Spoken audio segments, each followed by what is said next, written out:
என்னவா பண்றீங்க ரெண்டு பேரும்? புரியல. என்ன பண்றீங்க ரெண்டு பேரும்? என்ன பண்றேன்னு கேக்குறா. மிஷின் ட்ரையர் போட்டுட்டு இருக்கான். தரச்சனா முடி ஈரமா இருக்கு. போடுறா. இது என்னது? கேமரா. இதா? இது வந்து படம். ஓ, படம். அது என்ன ஸ்நாக்ஸ்? பொரி.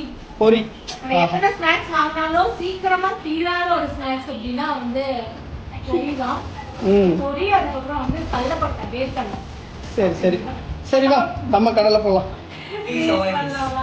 போடு ஈரமா இருக்கு.